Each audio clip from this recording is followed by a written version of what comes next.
Welcome to the Dojo Talk Podcast. Please remove them shoes before entry. Sam Master is here, and you still have not taken off your shoes.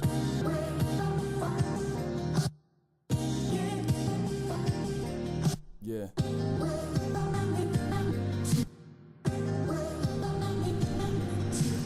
Living every day to define man's mission. Looking to the sky for divine transmission. Deaf man's vision makes the blind man listen. Eyes on the prize, this is blind ambition. Thank you. Welcome to another edition of the Dojo Talk Podcast. We are on episode number 41. We are back to talk about shenanigans and more shenanigans. I'm here with my co-host, Anti-Cool. What's going on, man? Dun, dun, dun, dun, dun, dun, dun, dun. It's the circus week, man. We have made it one week out. Exactly 1 week out. Before we even get started on the fights, so we were talking off air about Iron Fist and all these Marvel shows. So spoiler alert, if you haven't seen Iron Fist, you might want to skip this next part. It's not really a spoiler. It's just one scene that I thought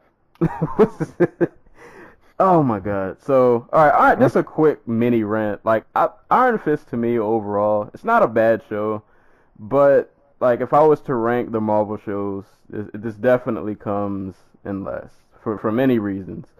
But there was a scene, I think it was towards like the end of the back end of the season, and I can't remember what the setup of the scene was, but Danny goes through this thing where they're telling him that the Iron Fist's purpose is to guard Kunlun, and like that's the only thing he's ever supposed to do. But Danny's kind of in the struggle because he's back he's back in New York and he's trying to make amends with his family, all that good stuff, blah blah blah blah blah. And they so they show him somebody, I can't remember who showed it to him. Somebody shows him a video of an old Iron Fist, and this is supposed to be some like ancient footage they captured. So like the guy's like, this is an Iron Fist from 1938 or some random old year, and they show him this really fake old grainy footage of this old Iron Fist who I think had both hands glowing, and like there are people just running through like the forest, I guess somewhere in Kunlun. And then this Iron Fist dude just comes out of nowhere, and he just starts throwing hands and beating people up. But like, you know how like videos from like way back in the day looked, how like the frame rate was really different and like stuff like that. Yeah, like how it sped things up and stuff. Yeah, like, but it looked like they took a 2017 video camera and just threw the grainy filter.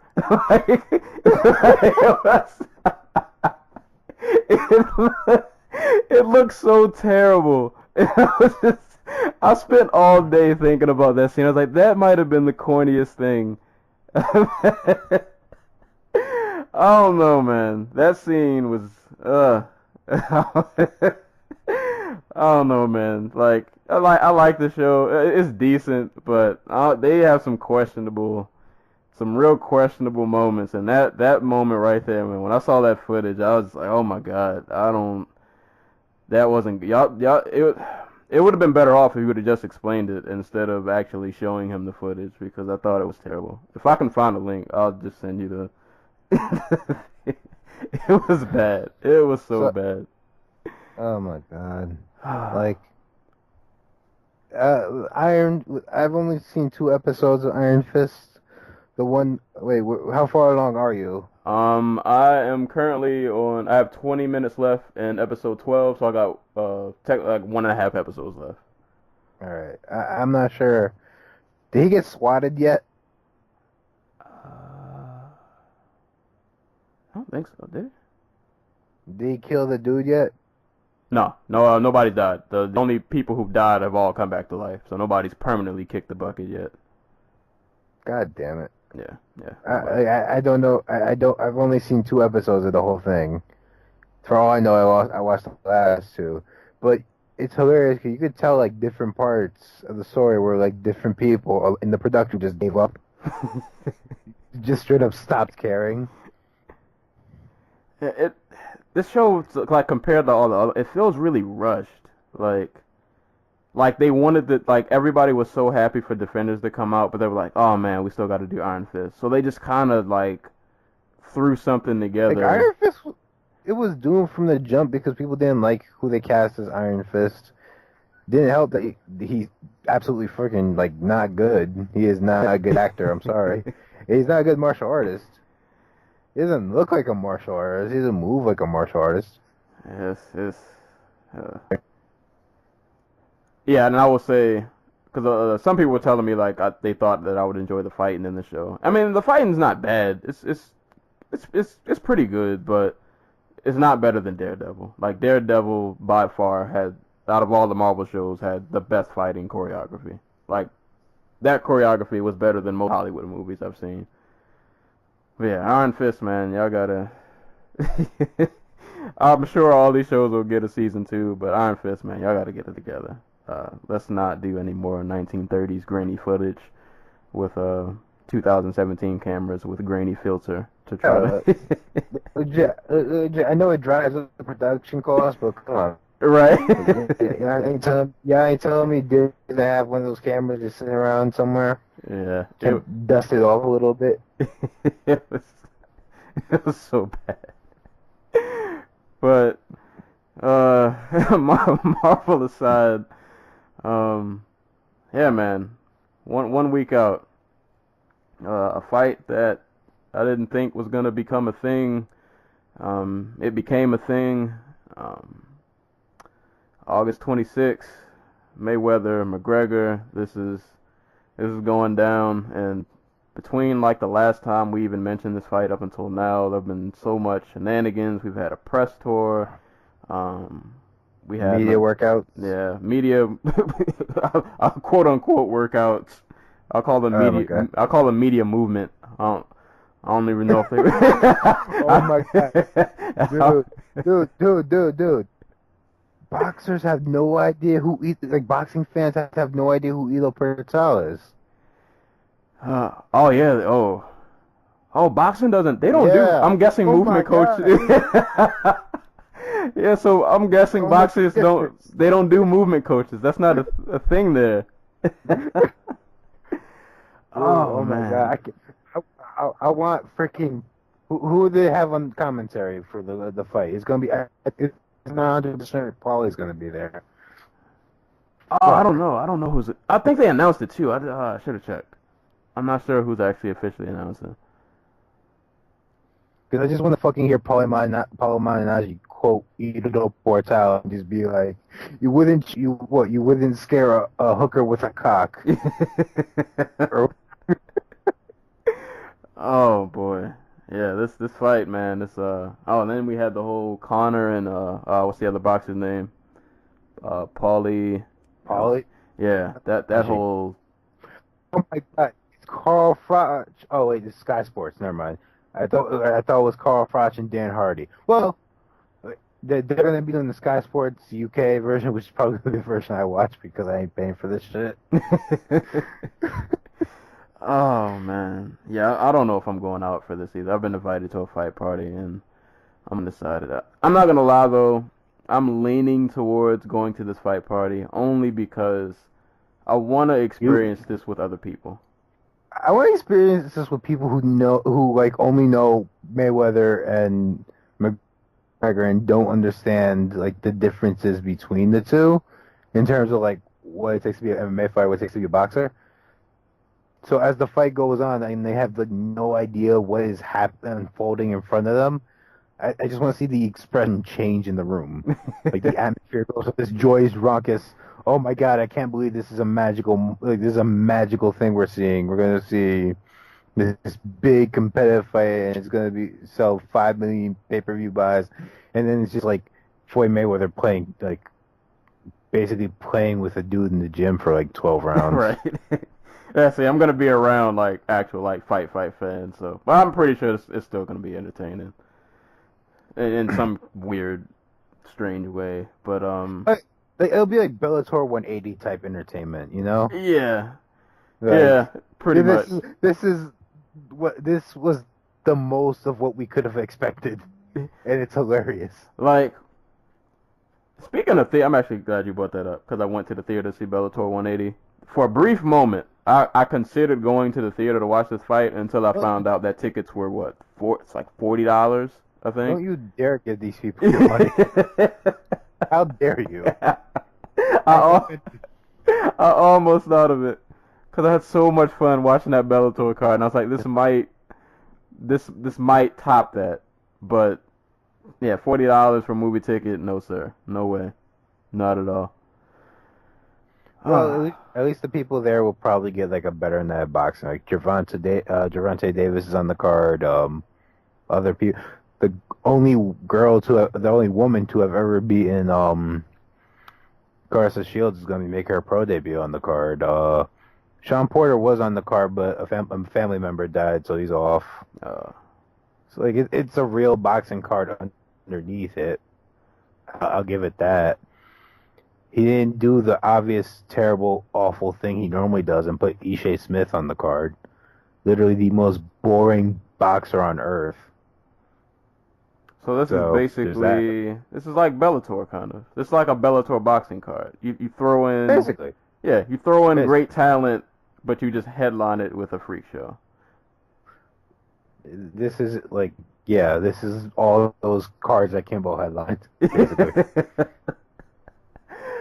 Oh god, I don't even know where to start. Do we care about the Conor and Paulie thing?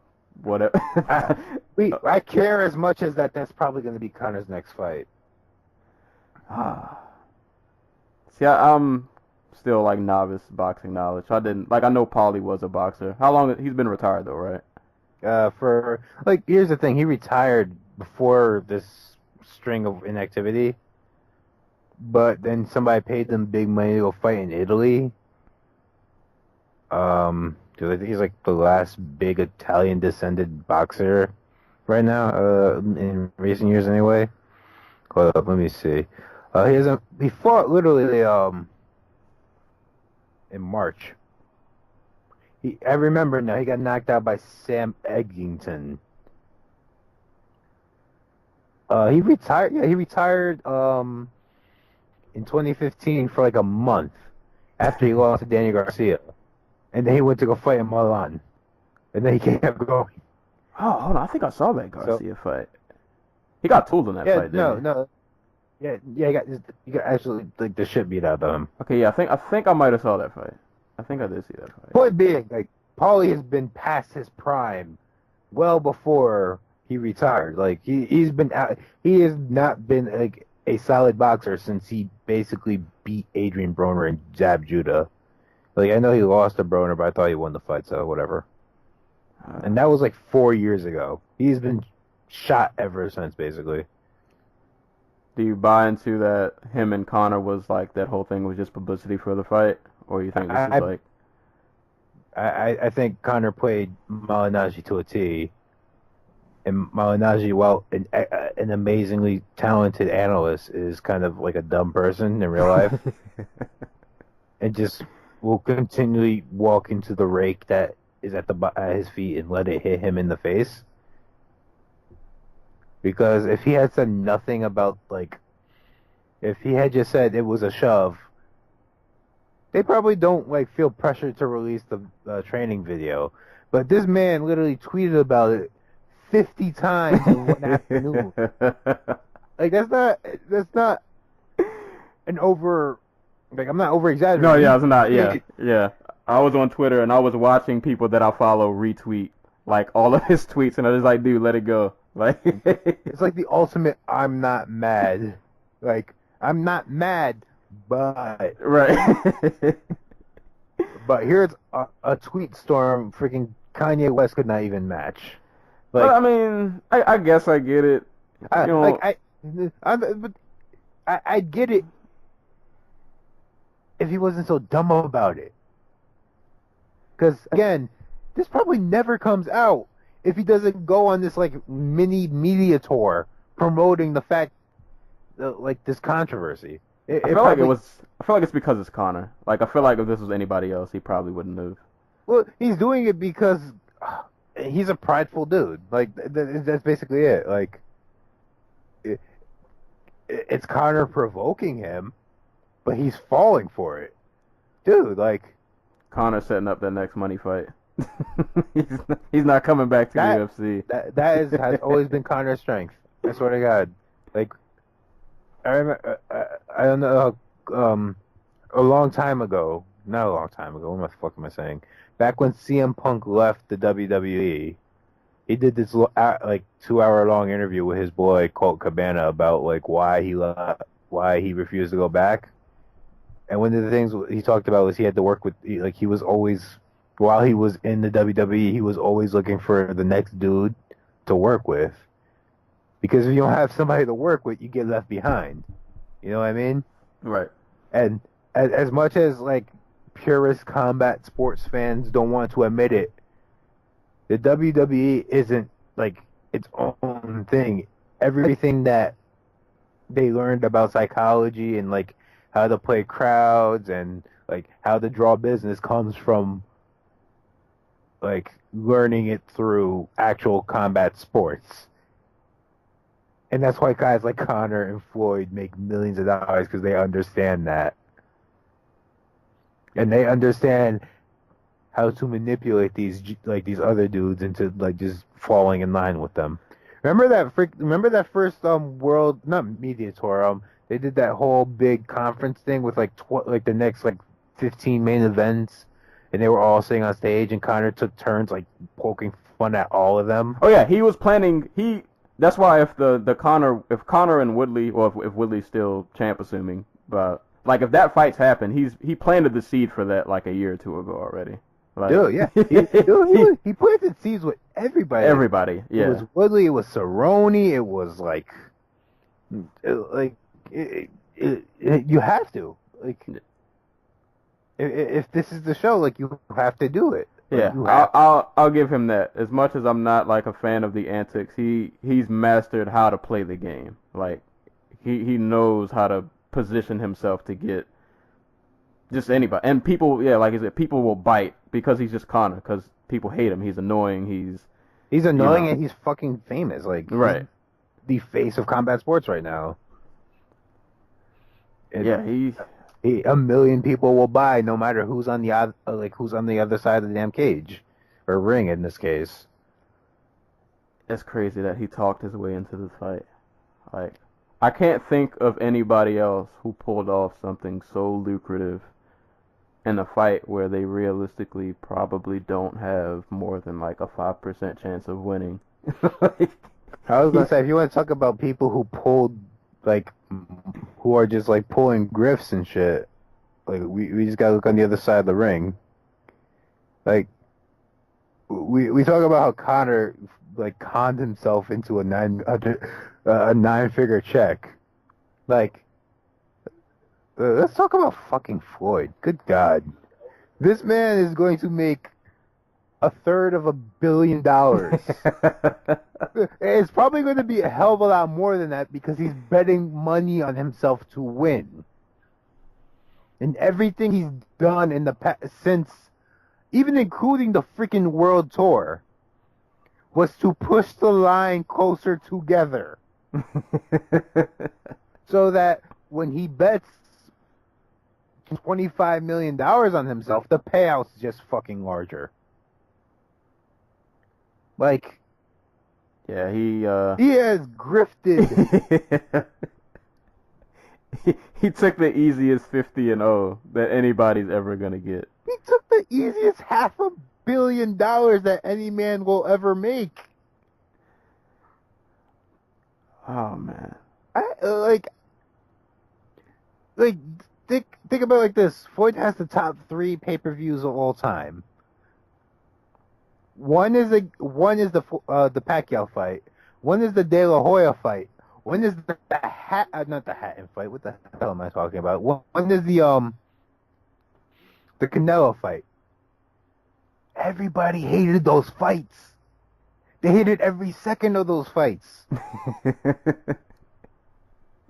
And yet each one, he's about to cross the 2 million mark, and probably like the 4 million mark. again. What's weird though is He, I feel like most people when they buy a Mayweather pay-per-view, they want to see him lose. he's a And heel. yeah, Heels no, draw no, no. money. Like I understand them wanting to see him lose, and like me, when I saw the Canelo, when I heard the Canelo fight, I wanted to see that because in my heart of hearts, I wanted to see Canelo win, and I thought he could, but God, did that fight go wrong? But like you buy the Floyd fight, well, most people do because they think he has a chance to lose. But I'm like, if you're buying this fight, you can't be buying it because you really honestly think he's gonna lose. I don't get it. I do. I do. I 100% do. Like I get it, but like I don't get it because like You know what Connor does that is just probably his greatest strength as like a fighter in general. He says things he's going to do and then he does them. And I can't undersell how hypnotizing and brainwashing that is. Just in MMA in general, yeah. like in combat sports in general, and just or even in freaking life in general. Like he says he's going to go out there and knock out the greatest striker in MMA history in a round, and then he does it in 13 seconds. He says he's going to go out there and knock out Dustin Poirier in a round, and he does that. He says before he even got to the UFC, he said he was going to go and win two belts in the UFC, and he goes out and does that.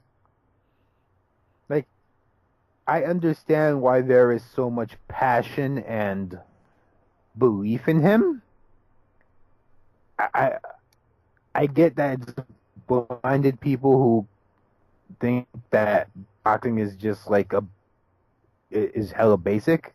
Right. I don't see how it's put him in a position where he has better freaking odds on him than like Miguel Cotto or Maidana or freaking who else? Canelo. Canelo was a bigger underdog. Wow.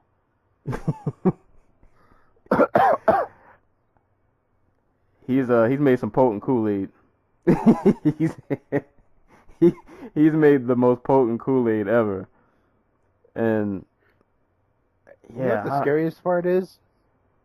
I don't think he's going to will himself to victory, but he might will himself to a round. I mean, and it's entirely possible because Floyd is a 7-round fighter. Like he will only fight for like 7 rounds, and you know what's going to happen? MMA fans and Conor fans are going to see Conor landing on the shoulders and landing on like the elbow and think, "Oh my God, he's doing all this damage." Right. They're gonna try to give him rounds from. They're gonna say, "Look what he did with like 6 months of with just straight up boxing training. Right. Imagine if he did this shit all the time." Like the bar is so low for him. Like for Floyd doesn't give a fuck. Like that's the thing. Like the only thing that matters to Floyd is A, that he wins, and B, that he gets paid. So like he doesn't give a fuck if he knocks him out. Not at all. He doesn't give a fuck if he wins 7-5 on the cards. Like he doesn't care. You think a knockout's coming? You think Floyd sleeps him? I don't think it'd be a knockout. I think it'd be like, okay, Conor has completely stopped throwing. He is so freaking tired that he's literally just throwing himself at Floyd, and like he's getting roughed up in the clinch, and like he's not landing anything. So the ref is just like, you know what, I have to call it. No, you're done. And then Conor, who's probably going to be like completely well, not like unhurt, but like just not dazed at all, but like just getting the crap beat out of him. He's just like there. He's just like, why'd you stop the fight? He's gonna throw his arms up, blah blah blah. What's gonna happen what's probably gonna happen is Floyd's gonna win this fight like 11-1, 10-2 on the cards, and then go and ride off into that billion. Like, he's gonna be the first athlete to cross $1 billion in the modern era, not in like the whole of history. Yeah, I don't see a knockout as funny as that would be. Yeah, I'll give Conor more credit that I don't think he'll get knocked out, but I mean, it's yeah, entirely possible. it definitely is. It definitely is. Because I feel like people undersell. We haven't talked about. You finish your thought, but Yeah, we have to get to the to Nevada, the state of Nevada. yeah, I was gonna say I feel like people undersell. Like I get it, Floyd's not a knockout artist, but he can still land pretty flush. I feel like he could knock people out. He just knows he doesn't have to, so he just kind of coasts. Oh yeah, no, well, like Yeah, Floyd's not. Well, he is feather fist. He has to get like shots in his hand before a fight so he can like go the 12 rounds. yeah. Like he's actually pretty bad, but I don't expect him not like the only way that he just like goes for broke in this fight is that he just sees that Conor is so tired and just so not with it that he just He fucking just wails on him. he just wait like he just puts something together and just wails on him for a second. But Yeah, I think this is gonna be this is gonna look like Floyd versus Canelo times like 5. oh, Like, 100. Yeah, that's what I was thinking. Like 100%. this is gonna be a lot of. All right, I'll say this. I think first round we might see something. I don't know, quote unquote, good from Conor. Like I think that'll be his peak round, like rounds 1 and 2, where he might.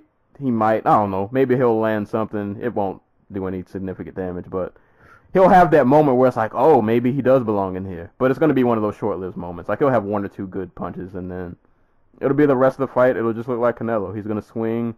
There'll be air that he'll be swinging at, and Floyd won't be there, and he'll get pieced up, and that will just repeat probably for 12 rounds. Maybe he gets stopped by like the 10th just out of pure exhaustion and just getting abused for so long.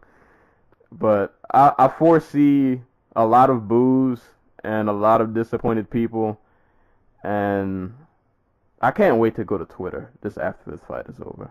I'm more anticipating like the after fight antics than like the actual fight itself.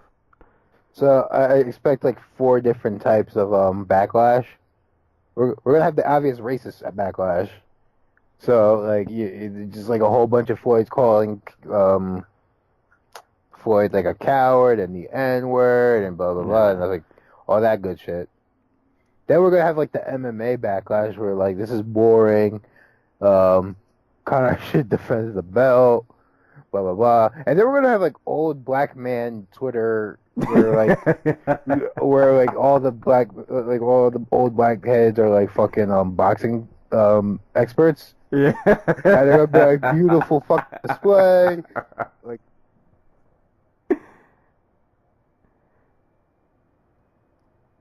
hold on. Where it just validates the sport for them and like it just devalues MMA again. Oh man. Yeah, And then like the fourth is like mainstream people just being like I don't get it. What was the big deal? Or I can't believe I got duped into this shit.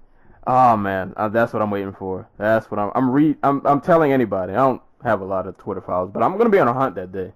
And anybody who says they were disappointed, I'm retweeting you. And I'm telling you, I'm going on a hunt that day. I'm retweeting everybody. Oh, you're getting it. You are getting it. Oh my God.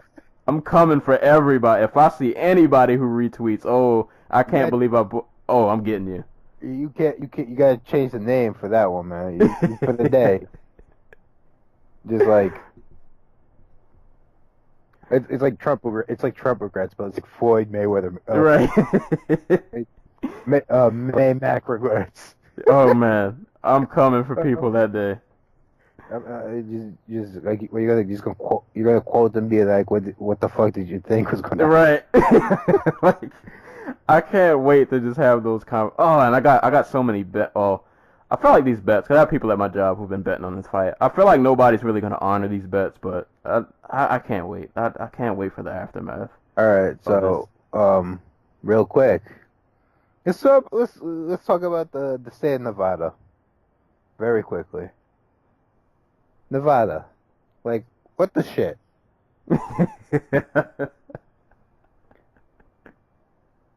Like, we could talk about this from the angle of like Nevada always bows for their freaking biggest stars. They vowed for Floyd Mayweather in the past. They literally pushed back his jail sentence so he could fight. Like, I will never get past that.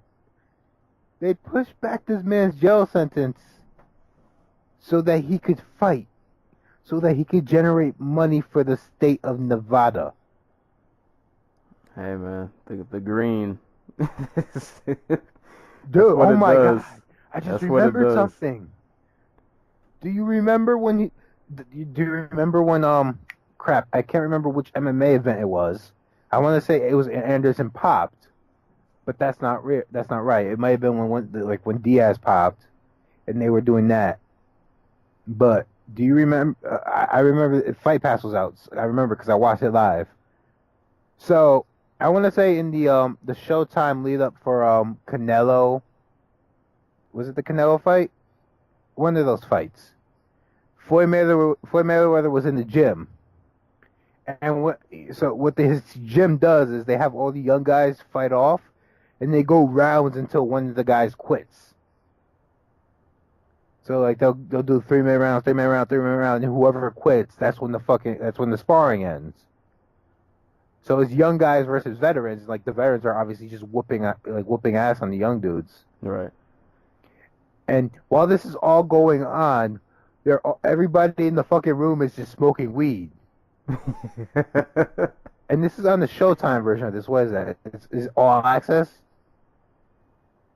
I want to say it's All Access. I can't remember which ones. Like, I think one's 24/7 for like HBO and All Access for Showtime. But so Floyd obviously catches backlash for this, and is forced to go in front of the athletic commission. Guess what he tells the athletic commission about all this?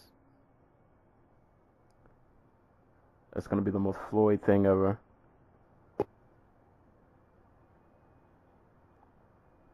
Oh, hold up, I'm losing you. What'd you say? I didn't say anything. I want you to guess. Hold on. Were they in? Was weed? All right, I'm guessing weed wasn't legal at this point when this happened. I could probably just say he wasn't smoking. You know, he was just. I have the quote right in front of me. Huh? You want to hear it? Oh yeah. I don't just want to sell a fight. I want to sell a lifestyle. It wasn't real. It wasn't real marijuana. It's all about entertainment. It's a new generation, a young generation. We believe in going outside boxing and doing something different. Because we did something different, we got better pay-per-views this time around. Why was that quote so long? It was for the Maidana rematch. Oh no. It's the They, most baller answer I've ever heard. Like, dude. We do take breaks when we spar. I make sure. I'm not going to let anyone get hurt because safety is important to boxing. oh man, safety and greenery. Dude, this man basically went in front of the Nevada State Athletic Commission and said, we were smoking fake weed and all the fights were fake. And they fucking bought it. That's because he's reached a level of baller that like only few people on this earth will ever reach. And like when you're that baller, you can just do things like that, and it just doesn't matter. Like He's fighting a 0-0 boxer. Like, hey man, telling you. They bowed down so hard to him. Like, we haven't even gotten to why I started this whole thing. They changed the rule so that since it's above 150 pounds, they're supposed to be using 10 ounces. Instead, they're using 8 ounces and drove the line closer. so that Floyd would make more money when he bets on himself. And the only thing that he has to do is get the Nevada State Athletic Commission the gloves afterwards, so they can conduct experiments on them for science, which is basically a code word for it, so we can sell the gloves and make money. Hey, man. Talk about playing the game. Like, I've mentioned this a million other times, a million other places, but maybe, just maybe, the commission that is responsible for licensing fights and making sure fighter safety is a top priority shouldn't also be the commission in charge of making sure, like, of making a profit for the state of Nevada. Because sometimes things don't go hand in hand, and this is one of those times. Now that you put it that way, like, I know we said Connor's a master at playing the game, but yeah, Floyd might, that's not even playing the game. That's just, like, you're just so baller that you can you just have so much power that it doesn't matter. You can just make up things out of thin air and they happen. I don't hate Floyd, like, as a person, but as a man who could just, I'm trying to think of the right word. Like, exploit people, the structure of his business, the government. He is the structure. I can't think of anybody like here's the thing, like, every other boxer on the planet trips over themselves to hang out with Floyd. So that a little bit of his stardom rubs off on them. Hey, man, he probably has doors open to him that, like, literally nobody else on earth has. Hey, man, but that's fucking insane. If you got the power, hey, man, if you got Thor's hammer, I'm not gonna tell you not to use it. You gotta do what you gotta do, and especially considering, you know, this is your last, I guess allegedly your last hoorah. So, hey, man, I think this is it. Like, unless in the next year or two somebody in boxing just, like, catches light and, like, they're doing, like, 10 million views on, like, TV and, like, or they're lighting up, like, pay-per-view, I doubt he comes back. Maybe, like, I don't even think he wants to get the Canelo rematch, to be honest with you. No. And I wouldn't want to see that fight again. And I love Canelo, but, yeah, I don't want to see that fight again. Like, if Canelo beats Triple G or Triple G beats Canelo, like, I don't think he wants either one of them, to be honest with you. No. And I feel like at this point, I don't think he needs it. Like, let's talk about how that fight got overshadowed. Like a country mile. Like, I get it, they're two different demographics, because I was hella surprised by the numbers, the Cesar Chavez Canelo numbers. Did you know that went over 1 million buys? Really? Yeah. Wasn't that fight pretty That's terrible? The only yeah. He just boxed his face off. Well, Chavez ran for like after he realized he wasn't winning, he just kind of just shut up. But no, like Canelo has a whole market, the American pay-per-view buying audience that, like, Floyd doesn't have. To be honest with you, like, there's a reason why two of his fights have been, like, the two of his fights that have crossed the $2 million mark have been against Mexican Americans, or Mexicans and Mexican American. You know what I mean? Yeah. So maybe they're banking on that, and that's why they didn't push that date back to, like, maybe October, November. But yeah, because, like, I haven't seen any type of buzz for that fight. Like, it'll probably ramp up after this week. Yeah, I was gonna say, I feel like they're probably just they know the hype is out of control, so just wait until this all falls apart and all this magnificent glory. I really think they're hoping that what's his name, fucking Floyd just kind of bounces him in a few rounds, because I can't imagine like the pay-per-view live audience will be all that ready to open their wallets for another boxing match like 3 weeks later. Yeah. Especially if this one goes the way we think it's gonna go. I'm still hoping that elbow comes in the third round, though. In the back of my Dude. mind. Connor, if you're down 9-0 on the cards, man. Like, Right. well, what do you really need? Right. $100 million or to flying knee Floyd Mayweather in the face? Put that movement coach stuff to work. I just want to, like, Oh at my this God. point. Oh my God, dude! If Ito Portal is in Connor's corner, I want a mic on him. Oh yeah, we have to. Oh We my have God, to. because they don't do mid-fight. I forgot they don't do They do mid-fight interviews with coaches in boxing. They don't do that shit in MMA. Yeah, we gotta. Yeah. I just want shenanigans. Like, give me like 4 rounds of like actual like real boxing, and then I just want shenanigans afterwards. If I'm gonna get a freak show, I want my freak show, and I want it in the purest freak show form. I want. Wait, did you see that video of Ito Portal throwing fucking like tennis balls at Conor McGregor? He's just like swatting him out the air. I don't want to watch that. I don't want to watch Conor dodge a tennis ball. I'm very angry Floyd never made mention of him playing touch putt in the park. That shit is gold. Oh man, this fight is just. I mean, props to both of them for conning people into. No props.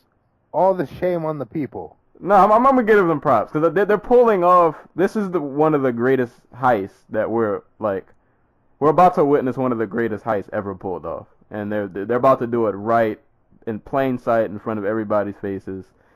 So I'm gonna give them props for somehow pulling this off because now like this is an official thing. This is actually gonna happen. But yeah, man. You know what I want for Floyd? People always say like he's kind of exploitive, or like like that he exploits people or he tricks people. I've never felt like tricked by a Floyd fight.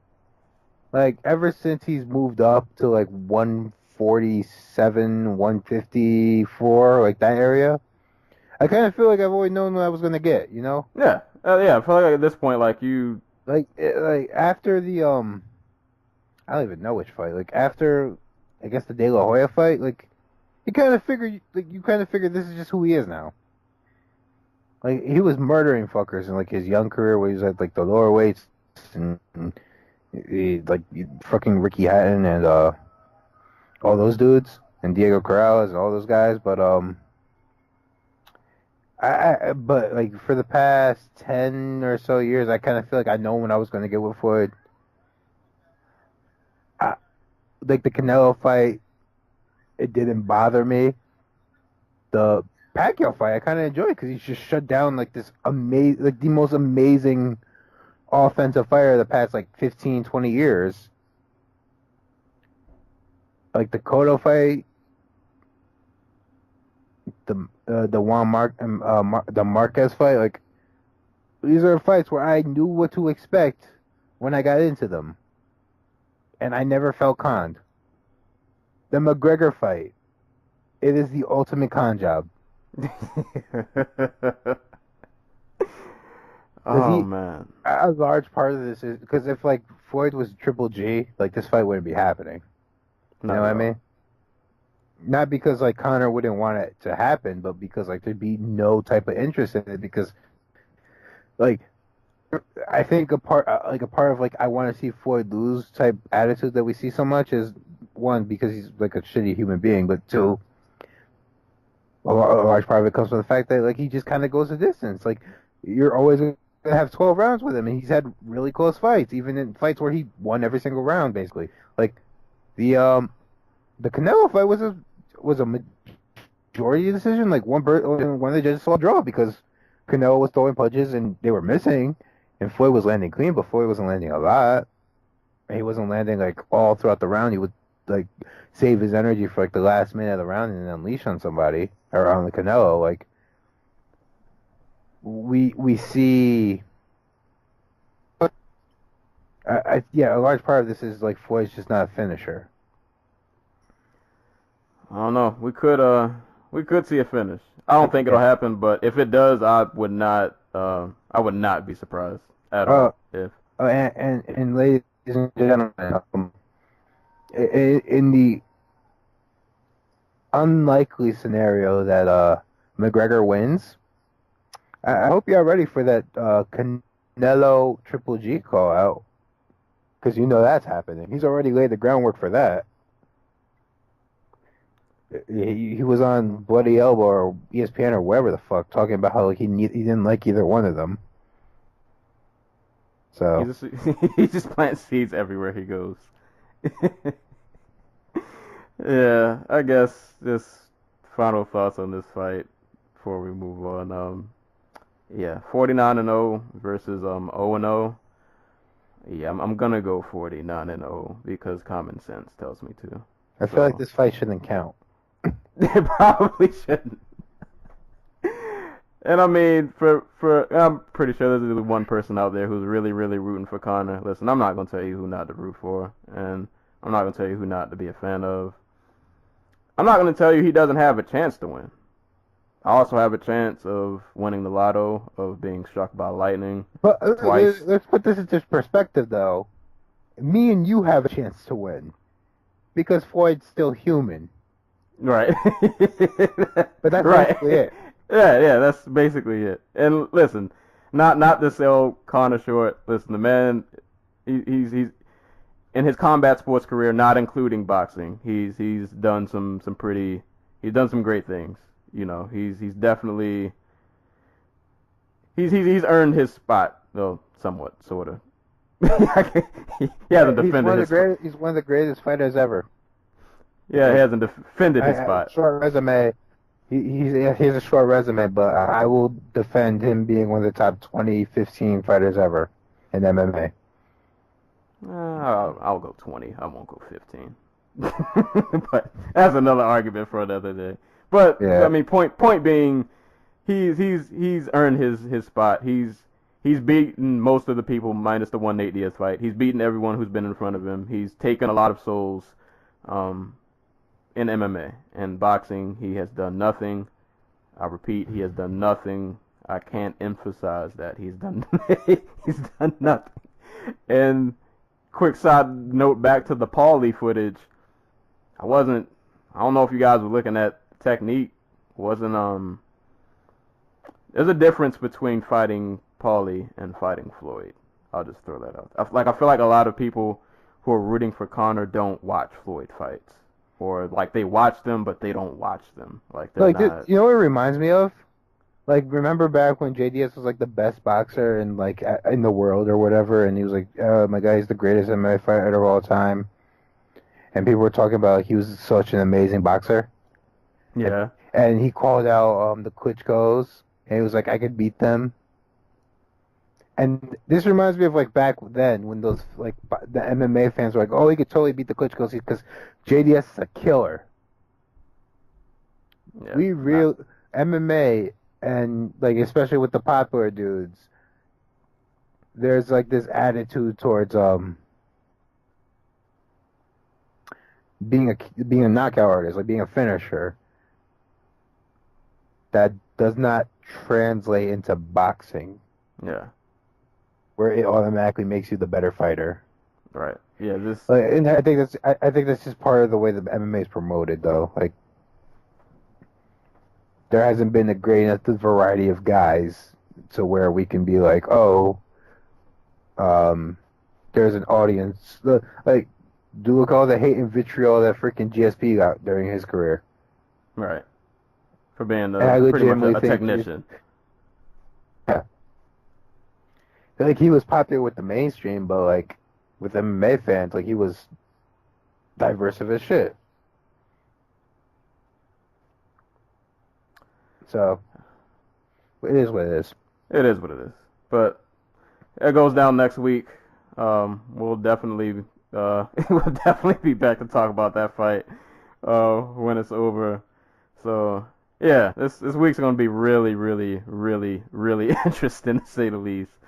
But like I said, I'm kind of happy I'm being Scotland. yeah, you and Dude. other people I know are fleeing the country, and I'll be here. I'll be on the front lines reporting.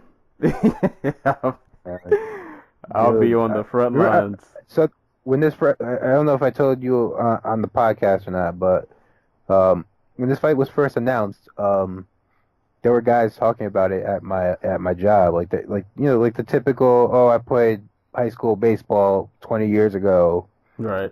and I think I know everything about every sport ever, and like they're the sport dads basically at this point. Right. Like my kid's gonna play D3. What's your kid doing? But point being, they were talking about the fight, and like they thought it was going to be an MMA fight. So I'm not sure how much of this is translating to like the fringes, but some people are gonna be surprised when they. yeah. Oh man, yeah, that's gonna be a nice rude awakening. Oh, I can't wait to get on Twitter after this fight. I can't wait. I cannot wait. But yeah, I guess speaking of GSP, good old segue. UFC 217. I don't have the date in front of me, so I can't remember when exactly that is. But November something. Yeah, it's soon. It's not too far down the line. Let me get this shit up. Fucking internet. The hell is this? It's coming. Oh, November 4th. There we go. Fuck you, Wikipedia. Like, why can't y'all make this shit easy? But yeah, this card, which is coming together really, really, really nicely. I'm on MMA Weekly, so I don't know how much more could be to this card, but just to throw some fights out there. So you got Bisping and GSP, which I still don't believe this fight until I actually see them walk in the octagon, but we're going to assume that this fight happened. So it's such a weird thing to say because like both dudes are dudes who like they make the walk. You know what I mean? Right? Yeah. But at the same time, it's just such a bizarre matchup. Yeah, like I'm still not 100% belief that this is gonna happen. Like try to visualize this shit in like your mind's eye. Right, like because you're in your head you're thinking, oh, Michael Bisping, that's the dude who was like getting fucking I don't know, beat up by Dan Henderson, who got fucking knocked out by Dan Henderson on the same card GSP basically became a superstar on. Right. I try to push that knockout in the back of my head, but it's still there. But yeah, that fight that's apparently happening. Cody Garbrandt and T.J. Dillashaw. That's oh man, I can't wait to see that. Wonder Boy and Jorge Masvidal, which just got announced this week. Johnny Hendricks, Paulo Enrique Borrachina. Corey Anderson, Patrick Cummins, Curtis Blades, and Alexei Olenek, who beat. Oh man, that fight was hilarious. But R.I.P. Travis Brown's career. Right. So yeah, man, there's some good fights on this card. Whoa! How you gonna pass up that top 10 matchup? That top 10 light heavyweight matchup, Corey Anderson, Patrick Cummins. Oh man, who you got in that? My pillow. I'll take Patrick Cummins because fuck it, the dude can take a punch. And it's not like Corey Anderson's gonna hit him hella hard either. So. Yeah, I got Cummins via the gutsy performance he had last time. I'm gonna go with Cummins. But yeah, I also have a lot of boos by the end of that first round. Well, another thing is like Corey Anderson, just like a dude who cannot wrestle at the highest levels of MMA, or even like the mid-tier level of light heavyweight, because like he gets in the cage with freaking what's a Shogun. He gets in a cage with Shogun. He's not able to take him down, like at all. Like it's not even like he comes relatively close. It's like he hits his hips and just can't get him down. So he ends up losing the fight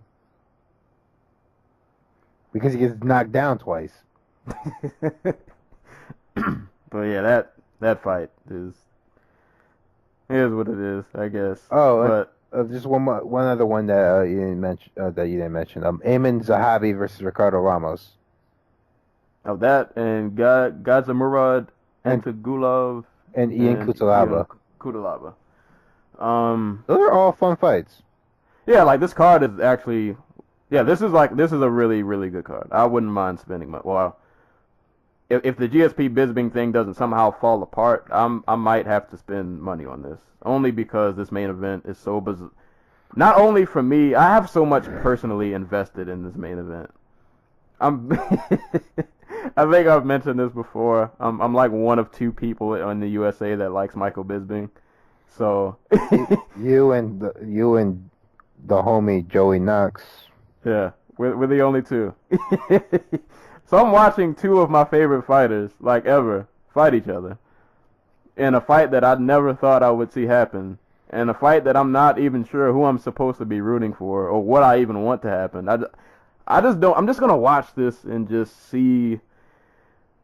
I don't know. I don't know what I'm about to watch. It's gonna be something. I don't know what it's gonna be, but I'm about to watch a very interesting matchup in a fight where I'm watching GSP, who's I can't say probably, is my all-time favorite fighter, coming off of a 4 year? How long has he been out? It'll be 4 years, basically almost 4 years by fight time. Yeah, so he's coming off a 4-year layoff. And the ACL tear, by the way. He tore his ACL after he retired. 4-year layoff, an ACL tear. His last fight, which some would argue that he lost, but I'm going to argue that he won because I'm a stan. So he's coming off of that. We got Bisping, who has been getting by the skin of his teeth in his last few fights. Like this fight is just bizarre, and I don't know. There's so many. I have more questions than answers. Like, well, I don't know what Bisping's gonna look like at 85. I'm really interested to see if Bisping is gonna be able to score some takedowns in this fight. And then, what is this fight going to look like if Bisping can't get a takedown? I don't know. I don't know what I'm going to see. I'm sorry, but has GSP ever fought anybody who's 6'1"?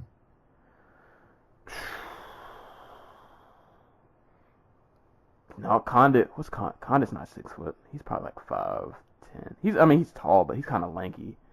Like Bisping's 6 foot.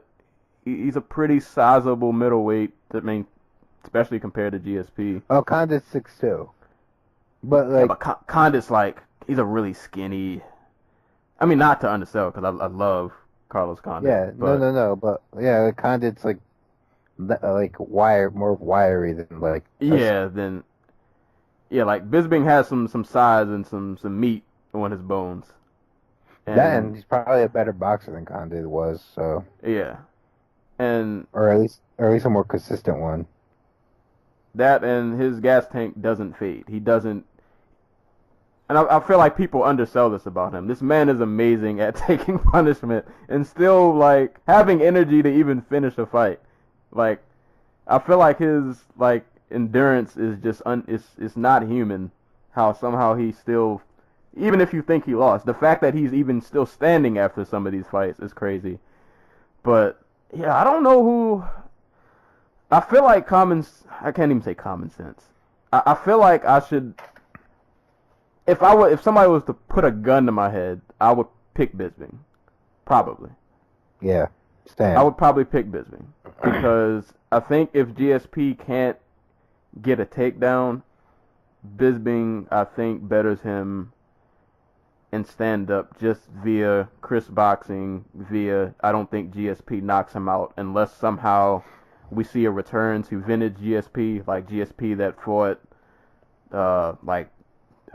Fitch in, Alves, where I felt like he was a lot more prone to striking and knocking dudes out or knocking them down. But if we get the latter GSP that we saw in his career, where he's just kind of content with sticking and jabbing, I don't know if that GSP beats Bisping if he can't get a takedown.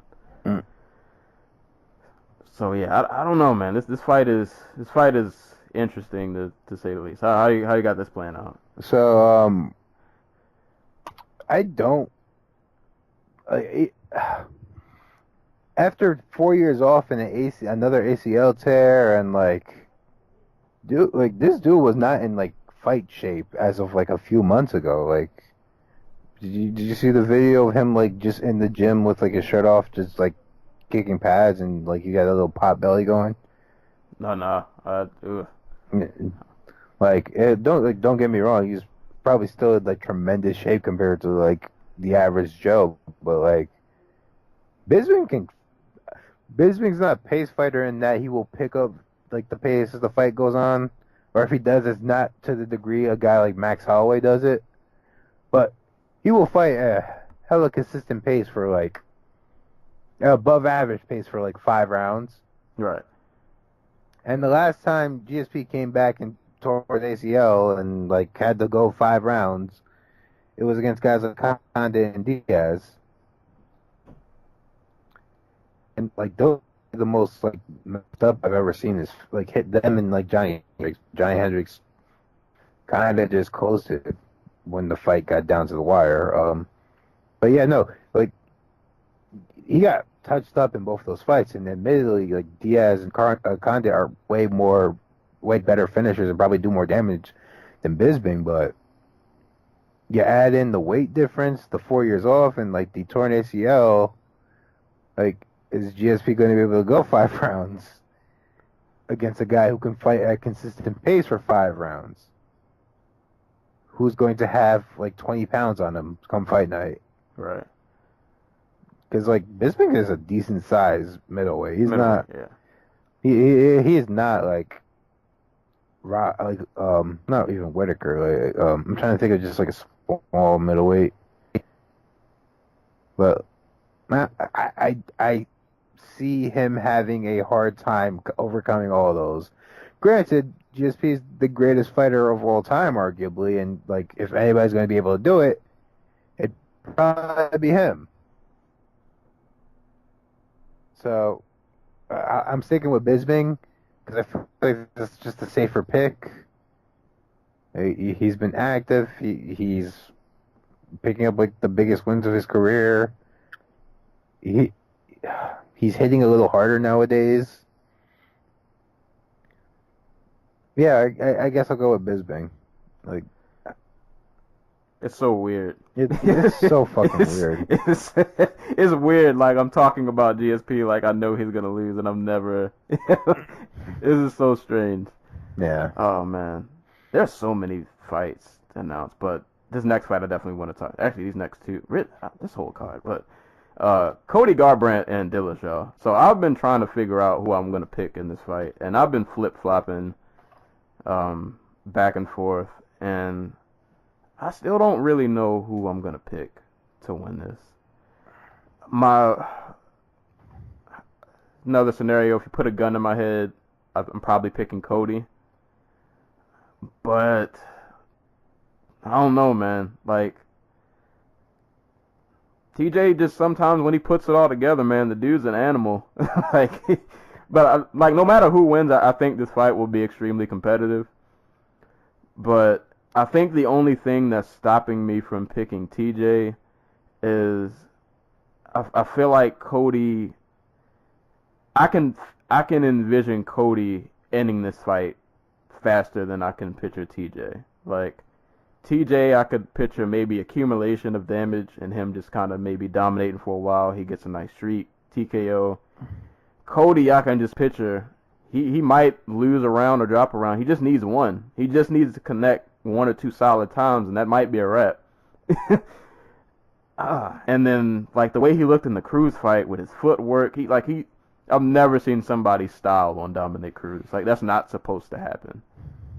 And somehow he did it. He did what TJ did against Barao, against Cruz. I don't know. I'm gonna pick Cody by a very narrow margin, but I'm not confident in this pick. But I'm gonna pick Cody. God. I don't know which TJ Dillashaw shows up for this fight. Like, one of the things Cody had going for him against Dominic Cruz was that Cruz, for like basically the entirety of his career, his greatest strength has always been like he gets other people to chase him. Cody didn't fall for that at all. He was forced Cruz to fight him, not chase him to the cage, but chase him to that in between space between the cage and the center of the octagon. And Cody would, like, as Cruz was coming in, Cody would connect and he would get out the way, and like he'd taunt Cruz as they got back to the center of the cage, and like that would get Cruz to commit more. And he would come forward with these big, sloppy, like, overhand rights where he's not even freaking looking at him, and like take all these shots that were just never gonna land. And we talk about that fight, like, you know, Cruz got styled on.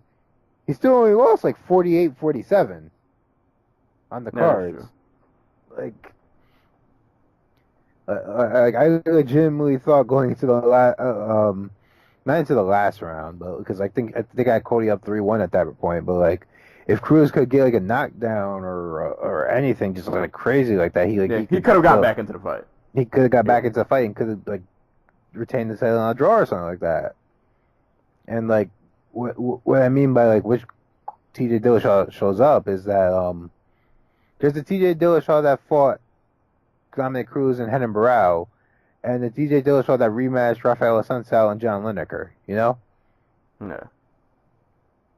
And the one that fought Renan Barão was this guy who came forward and was throwing in combination, who was like taking really sharp angles in the pocket and like darting in and out, and never was really out of arm's reach, but was like either like outside of your not outside, but like to the left or right of like where your striking distance is, and would just be able to pop you 2 or 3 times before you were able to catch up. And then there's the dude who fought Assunção, who just like fought off the back foot, drew out the counter. It was just like pot shotting. And the same guy who fought Lineker, who like that's part of the reason he got the takedown on Lineker, is because like Lineker, like he'd pop Lineker hella hard, circle out, like feint, get Lineker to like commit to a punch because Lineker remembered the reaction, and then duck under for the takedown. And like, I'm not sure which TJ Dillashaw is going to show up, because against Cruz, like his big flaw against Cruz and Cruz mentioned this. It's actually really interesting. Cruz mentioned that it was easier to pick up Dillashaw's timing and like and like his reactions, because like Dillashaw was giving him so much, because he was like staying in the pocket. He was throwing like 4, 5, 6 punches at a time, and like Cruz could pick up on like the little tells and get his timing down for counters, and just like being able to dodge and slip and all that other good shit. And when he talked about fighting like a guy Uriah Faber, and Faber was like this dude who would not give you anything. He will literally just jump into an overhand right. Right. And like it'll come out of nowhere, so like you have no idea like what you know what's coming, but like you don't have timing on it, because he's only shown it to you like 2 or 3 times in like 4 or 5 minutes. So what do you don't have anything to go on? So it really comes down to like which version of TJ Dillashaw shows up, because I think the pot shotting like fight off the back foot guy can win, but I don't know how he draws that style out of. Well, actually, and one of the things Dillashaw is going from that Cruz didn't is Dillashaw can fight coming forward. He's not as good fighting in reverse as Cruz, but he's way better than Cruz at coming forward.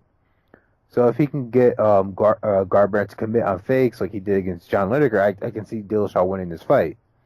Like if he's committed to just staying and swimming in the pocket with Cody Garbrandt, though, he's gonna get knocked out. Yeah. That's not. Like That's not gonna end well. like he's going to have to stay in the pocket just long enough to get Cody to bite on his like feints. Right, and then go in for a takedown. Or not even that. I think taking down Cody Garbrandt is a bad idea. Like Cruz got in deep on like some of those takedowns, and he just got shucked off. Remember the cartwheel? I just remember Cody Garbrandt cartwheeled out of one of Dominic Cruz's freaking takedown attempts. Like, so yeah, like it comes like I think Ludwig has had what he's going to have 11 months to work TJ Dillashaw into something where he's going to be able to exploit the holes in Garbrandt's defense, and I think there's still holes there. I think like so I'm going to pick Dillashaw tentatively, adding in the fact that Garbrandt apparently went to Germany to have back surgery like 2 months ago. That's why the fight got canceled. Remember? Oh yeah. So I'm a lean Dillashaw. Yeah, it's a pick'em fight. It's definitely a pick'em fight. It's one of the best fights the UFC could make. It is, and like if there was no GSP Bisping, this would definitely be a great main event. Like this, no matter who wins, there's no way I see this fight being boring. It sucks that I wouldn't crack 200,000, but yeah, that is true. But it'd be an amazing fight. It's amazing. It would be, yeah. This is a really, really, really great matchup. This next fight, another pretty interesting matchup that I just saw got announced within the last few days. Wonder Boy finally making his return. He will be fighting Jorge Masvidal. Haven't really sat down on this fight much on who I picked to win. I'm probably gonna go with Masvidal, to be honest. Not even really sure based on what, but yeah, same here. I haven't had any time to think about it. I'll lean Masvidal for now, just because I think Masvidal, strangely enough, Masvidal has shown more what's the word? Urgency. Yeah, that's. See, I feel like he has more urgency, and he's just like an insanely tough dude who I just feel like he's just kind of on he's got a good role going right now. Yeah. And Wonder Boy, I just feel like I got like a question mark over his head. But on the same token, I would not be surprised if Wonder Boy won, because I feel like with Masvidal, this will be a fight where he'll definitely have a chance to show off more his striking, because Masvidal is not going to shy away from engaging. Yeah. So Wonder Boy could potentially catch him with something, but I might change before this fight happens. But yeah, if I'm going right now, I'm probably picking Masvidal. Like I'm probably going Masvidal. My whole thing is just like the last 50 minutes we've seen of Stephen Thompson in the cage. He's done nothing with them. Like, here's the thing: he had every stylistic advantage against Woodley, except maybe except wrestling, and even then, Woodley's like this really short dude who doesn't really shoot takedowns anymore. So, and when he does, he tends to tire out. So like, and he had 50 minutes to out kickbox this dude. And he did jack shit with it. Like, there were like 5 moments of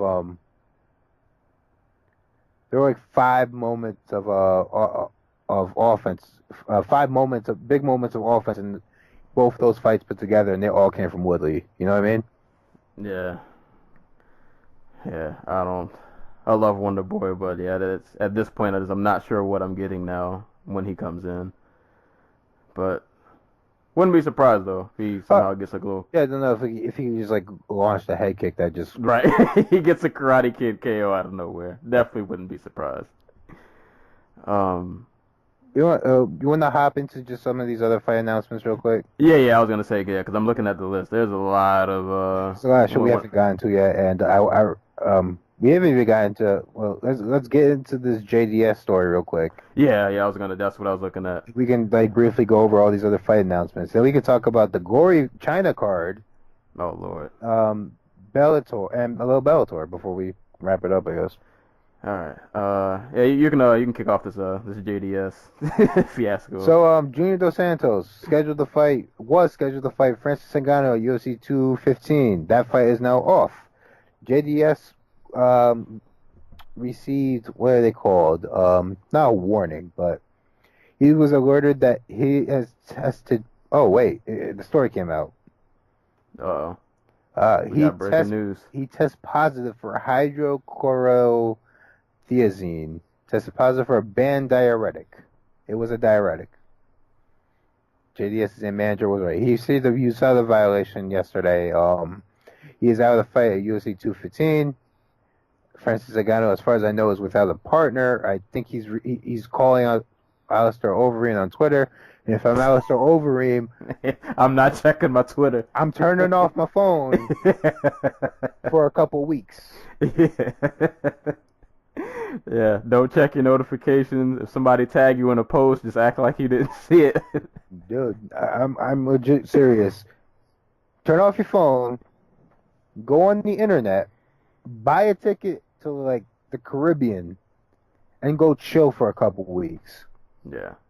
Like, don't take this risk. It's not worth it. Yeah, basically. Yeah. Back to the diuretic real quick. So I know that's not a PED, but I would guess a diuretic you could use to flush out something though, because like diuretics. Yeah, basically yeah. They're used to hide stuff that is bad. Yeah, and they flush you out. Like for people who don't know, because I take high blood pressure pills, which are diuretics. They make you piss a lot. they clean you out. So yeah, if he was taking something, that could have. I mean, tea's technically a diuretic, so. Yeah, that is true. So, I don't know. I mean, it is what it is. I can't say he was using drugs. Who knows? But either way, this fight is off. I'm not gonna lie. I was kidding.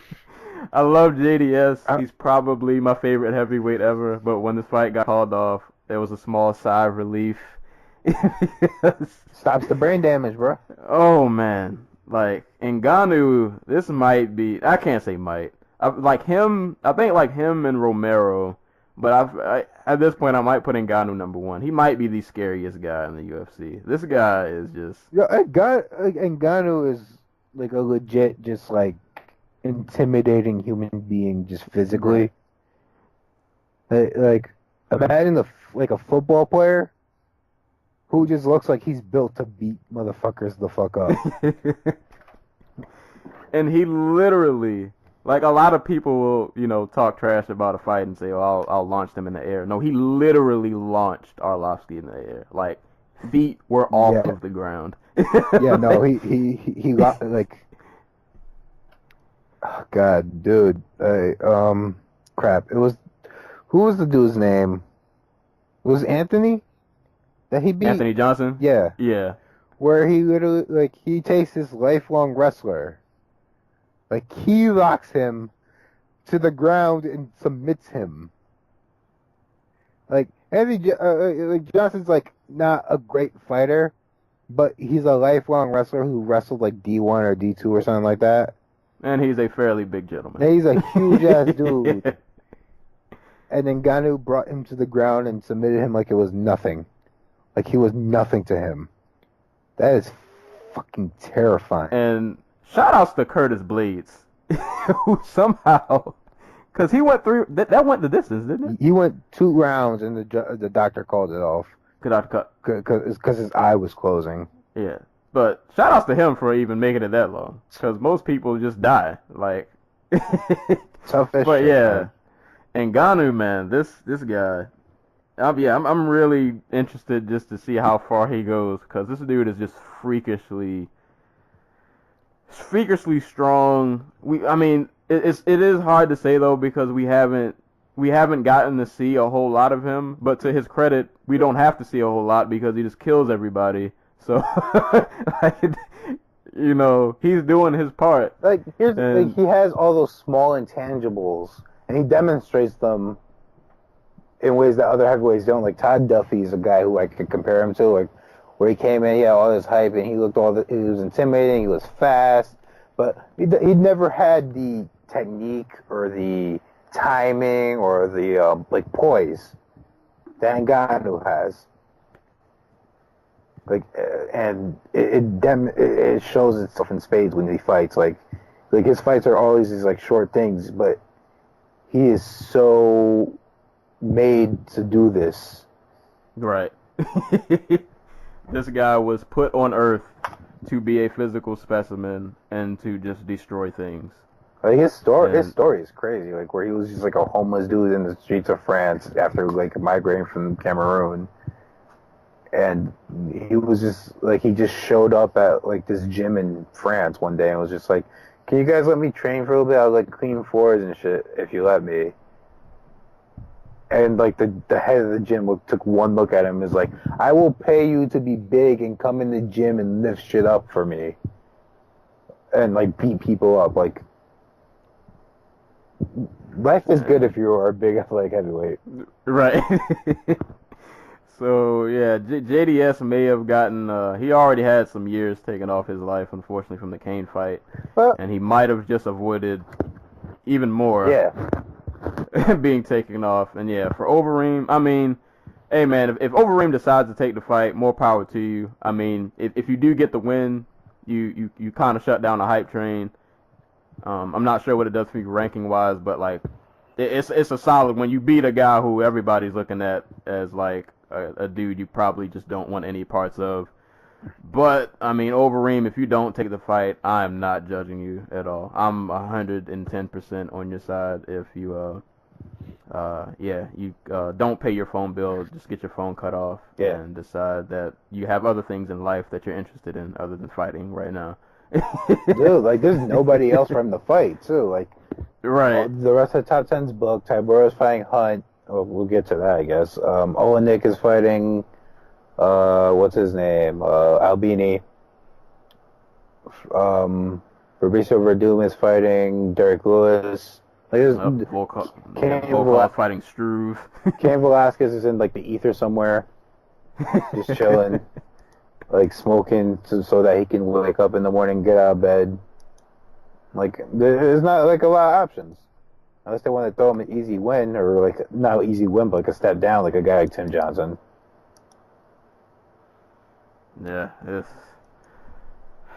and I feel like he's gonna be one of those guys that like, it's gonna be hard to just find him matchups because nobody wants this in their life right now. Yeah, like it's gonna be hard to like it's like we're talking about him destroying Overeem, and Overeem is the number one contender right now. Like I envision him fighting Fabricio Verdum, and I envision him knocking Fabricio Verdum out. Like JDS and Mark Hunt. JDS with full rest and Mark Hunt are like the two guys I look at before Stipe. I'm like, okay, maybe they're able to do stuff with him. But my I just think of like he has a very good understanding of the fundamentals, and he's so much more athletic than everybody else. It just seems unfair. Yeah, like he doesn't need this deep repertoire of tools to get past these dudes. Right. Especially guys like Hunt and JDS who were knocked out this year. And they're showing like deteriorating chin, so yeah. Good luck to anybody fighting Ngannou. Yeah. Good luck. Your future UFC heavyweight champion in the making. Right. I guess real quick, I want to glance through some of these fights just because I want to give them mention. But Paige Van Zandt and Jessica Ah is a fight that is apparently happening at 125, so that's a thing. What card is that again? That's two. I'm not sure. I didn't write down the versus but PVZ. Oh wow. It's at some point. I feel like it's not too far off from now. UFC 216. Yeah, so that's going down. Really weird matchup. I'm not sure who I'm picking in that fight, but hey, I'm glad that the UFC is there's a 125 division now, so I'm definitely all for that. Get JoJo a fight. Right, ASAP. Let's not waste any time. Let's let's do this now.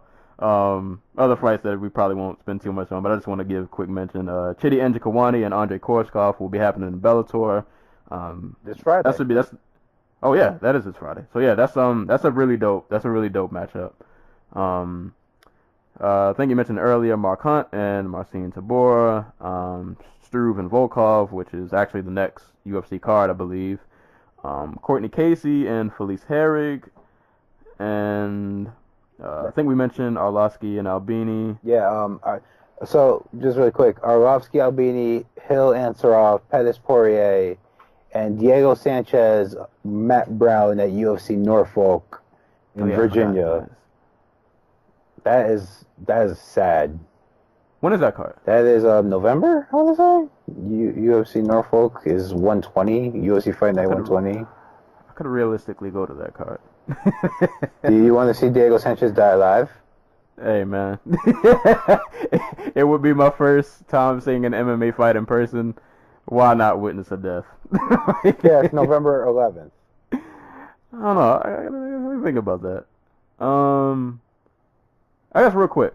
Who you got in Pettis Poirier? I think that's a pretty interesting matchup. I'll pick Poirier because I'm not sure Pettis still has that athletic pop anymore where he's just like able to surprise dudes with how hard he kicks and how hard he punches. Poirier is the type of dude, like years ago, I would have said that would have been like a boring matchup for him, but now I'm not 100% sure, so I'll lean Poirier in a 5-round fight.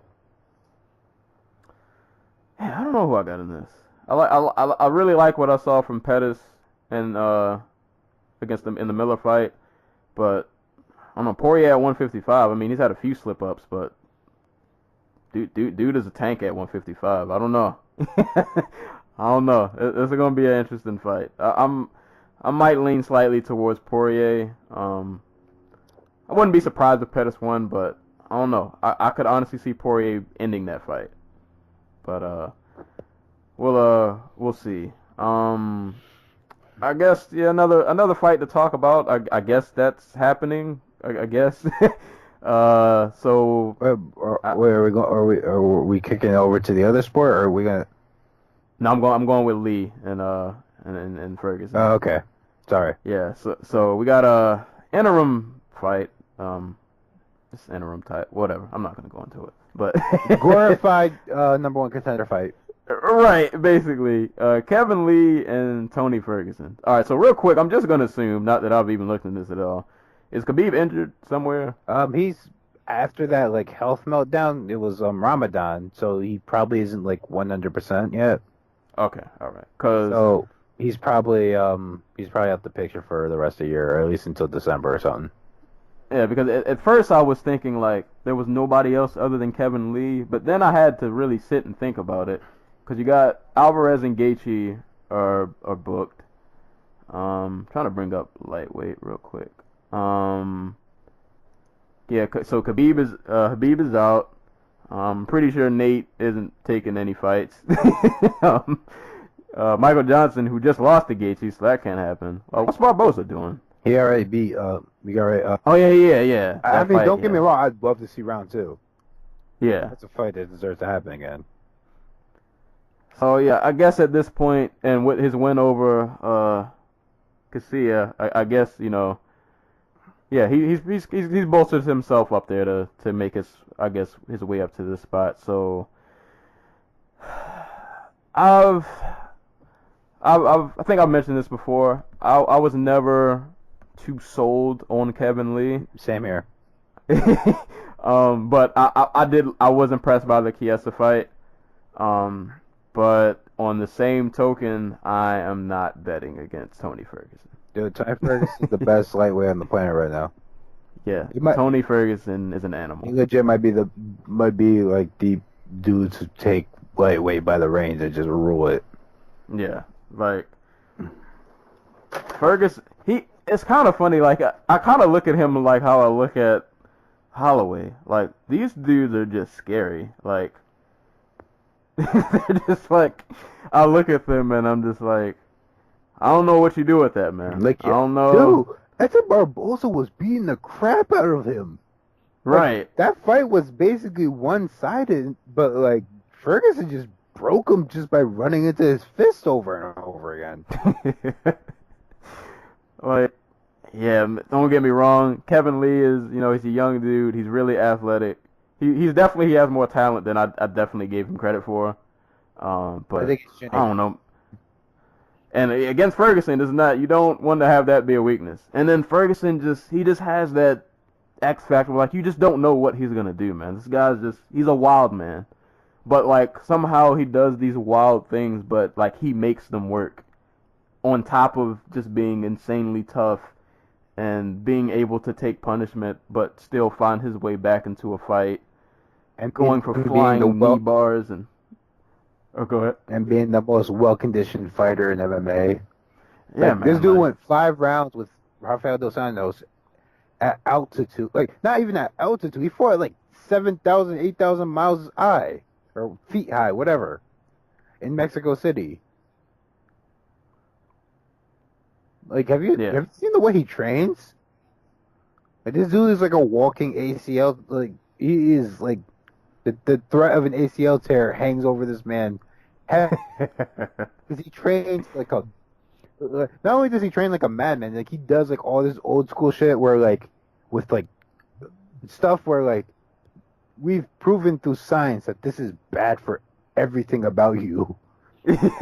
And yet he's still one of like the most physically well conditioned fighters to ever do this. Yeah, man. This guy's scary, man. Yeah, I mean, I envision that Kevin Lee can make this fight competitive in spurts, but I can't. There's no way I see him winning this, man. I can't envision it. Like, I feel like Ferguson kind of just has like that Holloway thing. Like, Holloway's just been gunning for Aldo. Like, he knew in his heart that he could get that belt. And I just feel like Ferguson is the same way with lightweight. Like, he is gunning for that belt, and he knows he can take it. And yeah, I don't know who stops him. Like Khabib and Ferguson would have been a great match, but my thing with Khabib is like we've seen him beat Rafael dos Anjos and we've seen him beat Michael Johnson. Like, he's never really been put through that, like had that like spotlight put on him like that. You know what I mean? Yeah. Like, he beat RDA before he won the title. He beat Johnson, who's kind of famous for just like breaking mentally in fights, and just like when he gets taken down, it's kind of over. Like, Ferguson's going to give him a fight. If that fight ever happens, Ferguson's going to put it on him. Oh yeah. I want to know how Khabib handles that, because he's going to put it on for 5 rounds. And has Khabib even fought in a 5-round fight in the UFC? I know he did, like not in one, but like M1 and Pro or whatever. Did he? No, I must have made that shit up. No, he's never fought in a 5-round fight before. So, and he's having weight trouble and like, you know what I mean? Like, so that's weird. But yeah. And I guess the last UFC fight that we're going to talk about real quick, or just mention. Anderson Silva. Anderson Silva, Kelvin Gastelum is finally remade. It's going to be in UFC Shanghai for UFC's first show on the mainland in China. That's a really big deal because that means they got into some government official's back pocket. Man, that's another interesting fight, and yeah, I love Anderson, but. Yeah, you put a gun in my head. At this point in their careers, I might have to go Gastelum. Power in the hands, dude is crazy fast. He's also a good wrestler, a great scrambler on the ground. Don't let Anderson fight for you. Yeah, I mean, Weidman's just a mammoth of a human. So yeah, like Gastelum, man. Oh, what'd you say? No, go ahead. Yeah, I was gonna say, yeah, he's just Anderson in these last few fights. While he's looked decent, he's looked okay, but I don't know if he's gonna have enough to pull this off. But on the same token, he is Anderson Silva. He still has glimpses of Matrix moments, so maybe he pulls off a flash knockout. I'm not sure, but. If I'm a betting man, yeah, I'm probably going with Gastelum. But I think this will be an entertaining fight nonetheless, though. I think it's just, like, weird. Hey, Anderson's fights are just weird now. Like, because he's such a committed counter fighter, it just leads to these long, just falls of nothing, or like the other guy's going to do something, and it's just going to be fucking weird. That's all I got. I mean, it's probably going to be entertaining weird, but like weird nonetheless. Yeah, it'll be something. It'll be a fun fight. Oh, last mention before we go to the other sport. Frank Mir signed to Bellator for whatever that's worth.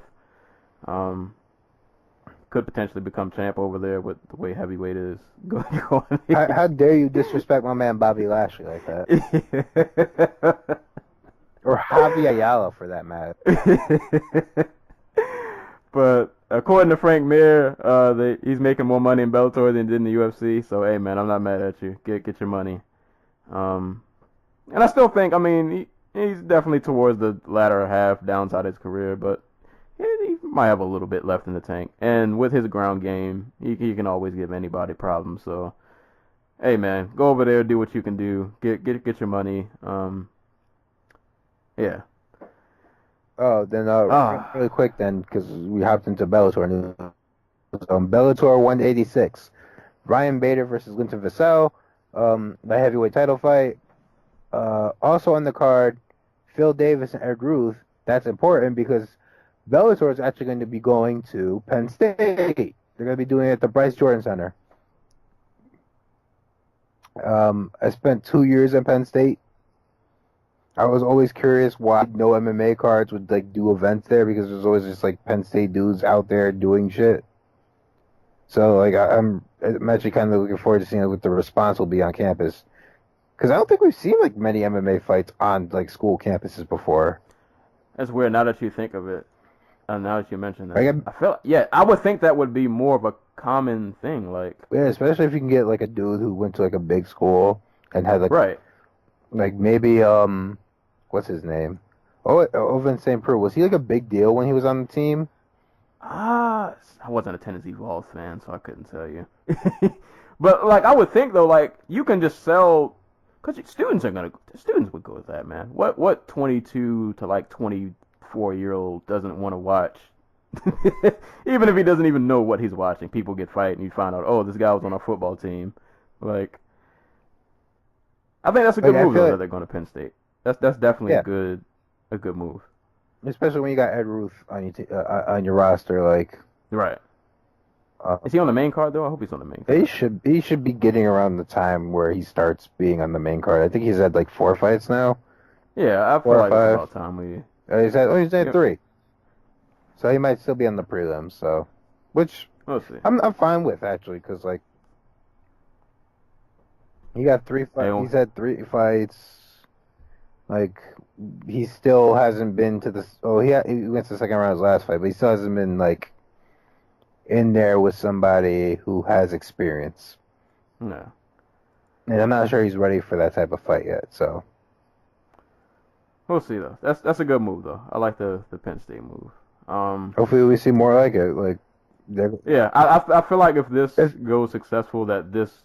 I don't say it's like the next wave, but like we'll start to see more. Well, dude, they're signing all these wrestlers like straight out of college and shit. Like, not straight out of college, but you know what I mean. Like, straight off the regional scene with like 2 or 3 wins. Like, they just got Logan Stearley or whatever his name is, Logan. Yeah, Storley. They got what the fuck is his? Like, they got the dude. You see, I suck at these dudes' names. Because eventually they all morph into this very generic, like, wrestler dude.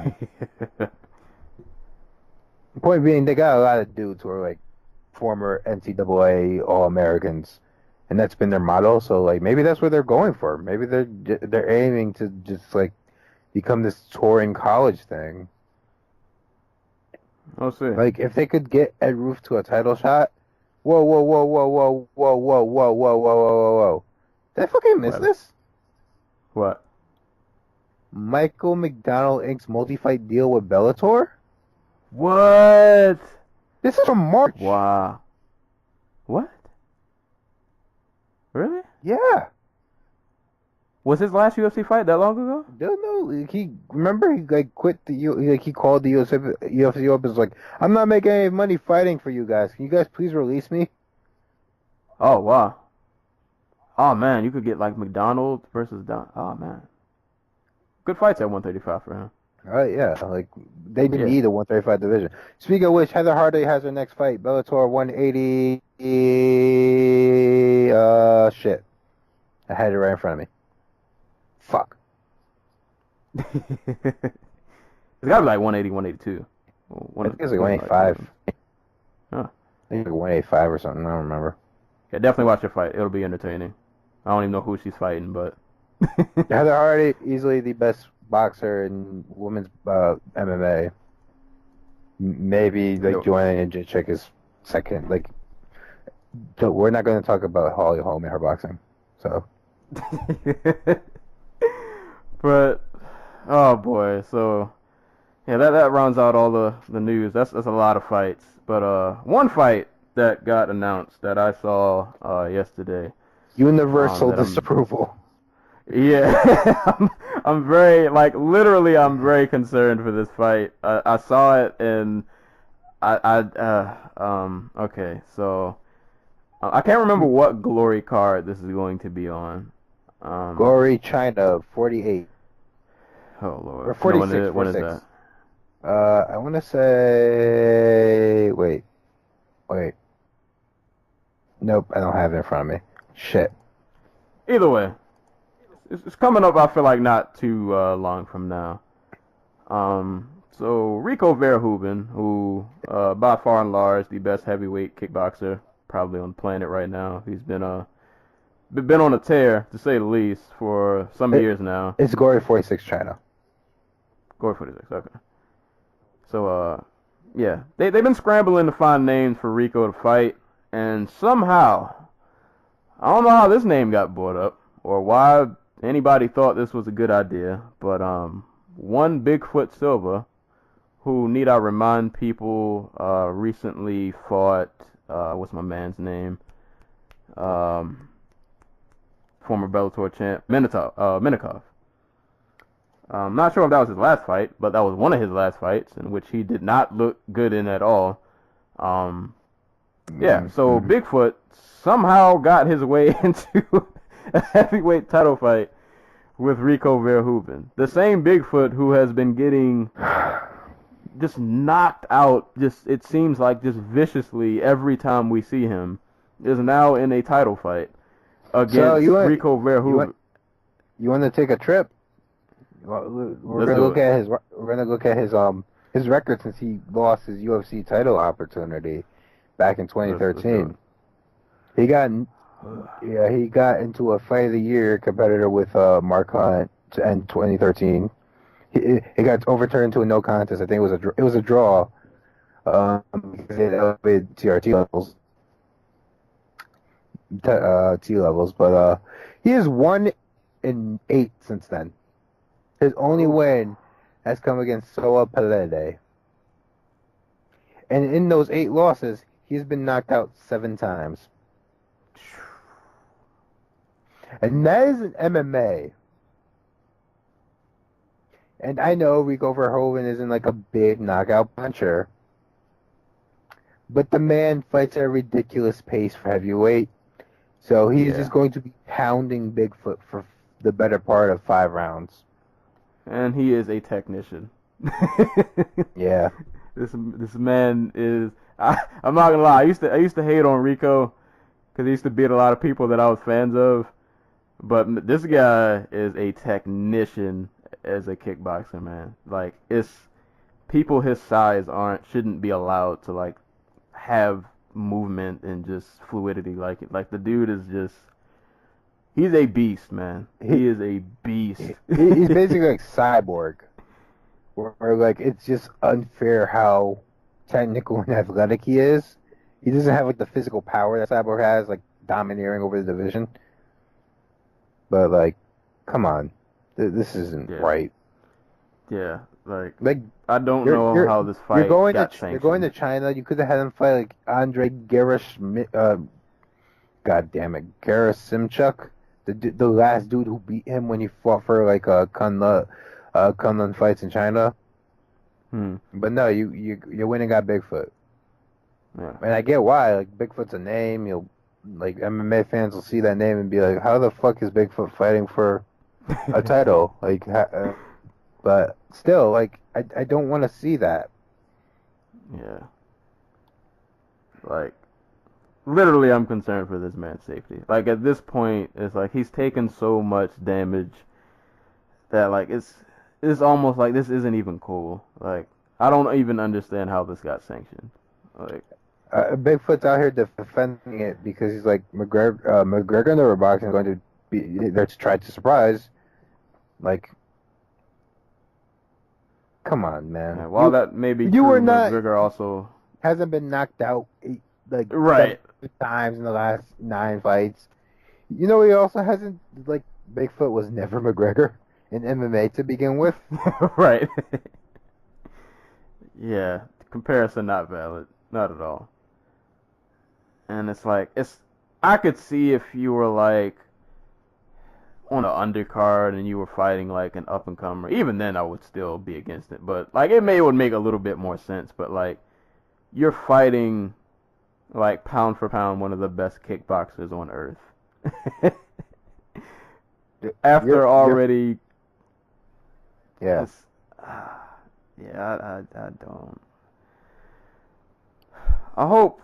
I don't know. I forgot the president of Glory's name, but this is BJ Penn fighting Sidachai, basically. That didn't happen, did it? No, but oh, you mean like if it would have happened? Yeah, I was gonna say. I hope that never happened. Like if you, yeah, this is the equivalent of that.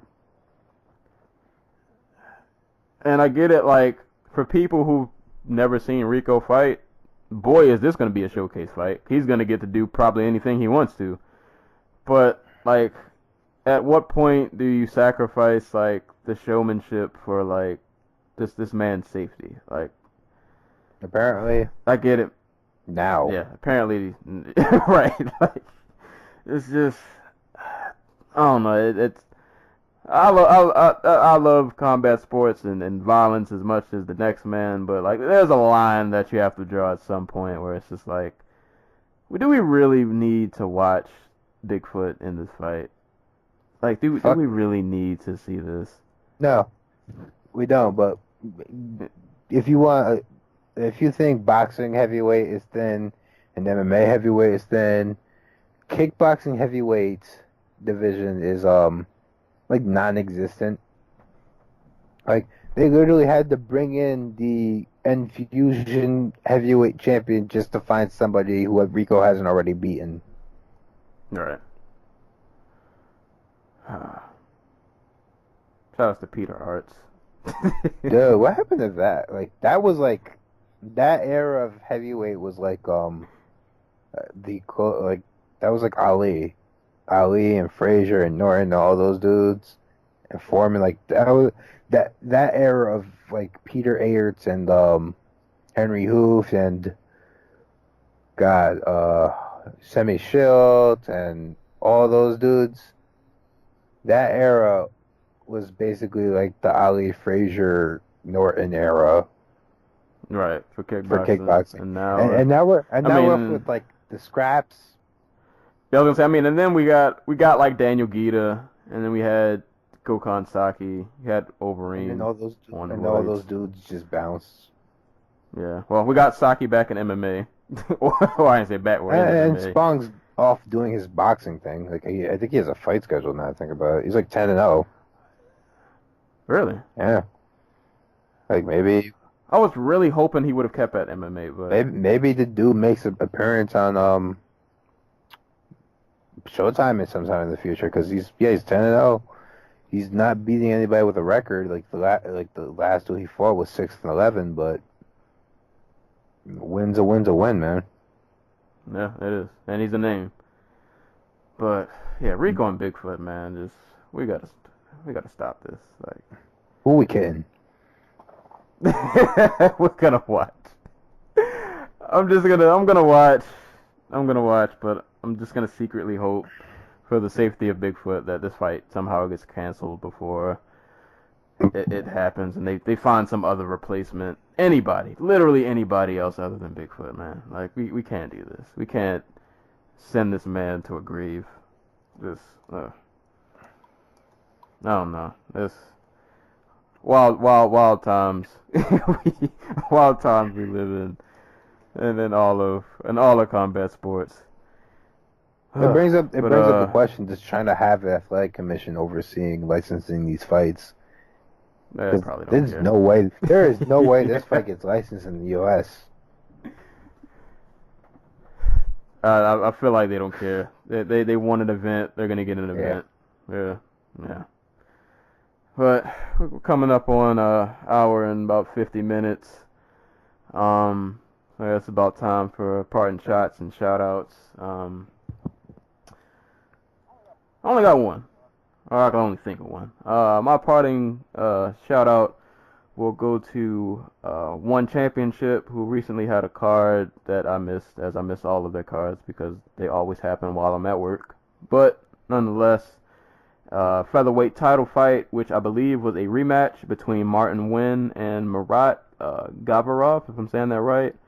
I think Gavarov was 11-0 or 10-0. He was undefeated before this. And Martin Nguyen finally put 14. Oh, something 14 like that. Or now 14-1. Martin Nguyen landed a very vicious counter KO. I think Marat had went for like a leg kick, and Martin timed the counter just perfectly and just shut the lights out and won a rematch. And I also think, anybody out there, correct me if I'm wrong, I think Nguyen recently lost his dad or somebody in his family, and made something crazy like that. Yeah, like made a promise to them that he was gonna win the featherweight belt, and he did it. So shout outs to him, man. It was a really beautiful KO. So if you guys get a chance to watch it, definitely check that out. The card, from what I saw, looked pretty good. I just miss all their cards because they always happen while I'm at work. So yeah, man. Shout outs to Martin Nguyen, and great win. Great, good to get a KO and a rematch in a match that I think he lost about a year ago. It was the last time they fought, a year or two ago. So yeah, shout outs to him, man. That was a really, really awesome KO. A little bit of trivia for you. Martin Nguyen beat what's his name? Angela Lee, her brother, Christian. Oh, that was the guy who beat him. Yeah. So okay, I think I saw that fight. Weird year for upsets for one, because they also, well, I think it was like the end of last year, but like they also have like Shinya Aoki getting the fuck beat out of him in the face. Who did he fight? Did I see that fight? He fought what's his name? Oh god, I always suck with these fucking ONE FC fighters. We're Foye.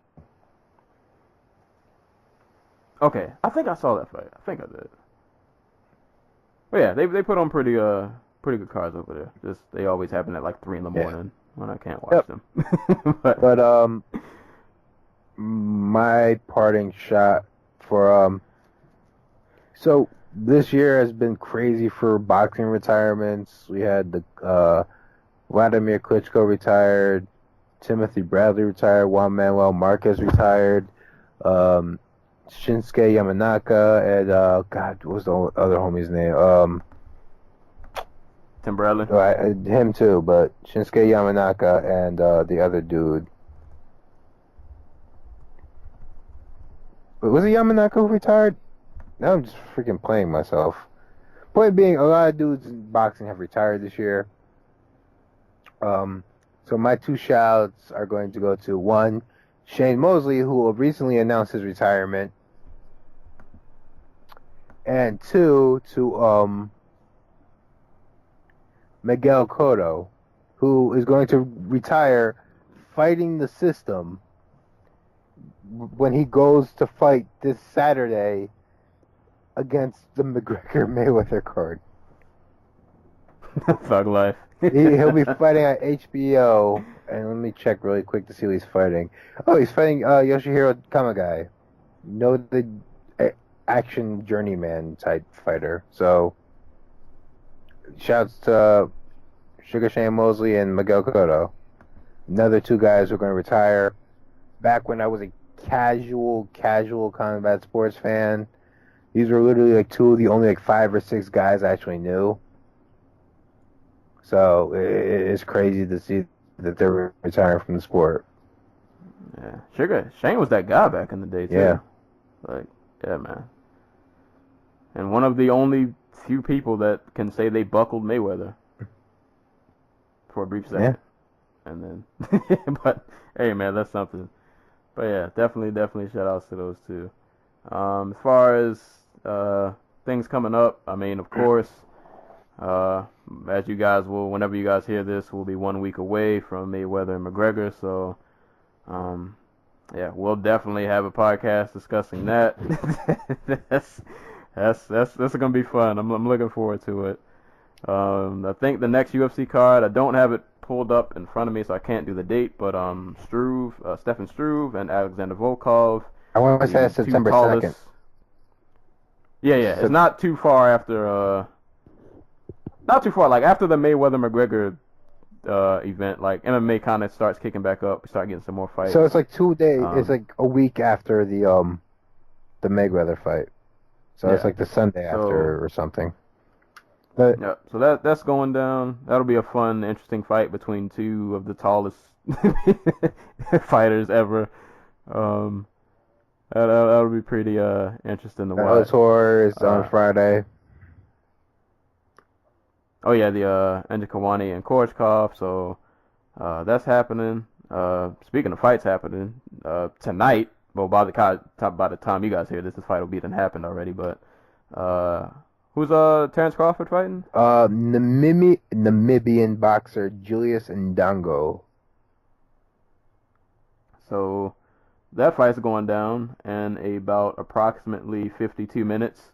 So, it's worth noting. This is for like the unified title, like the unified 140-pound title.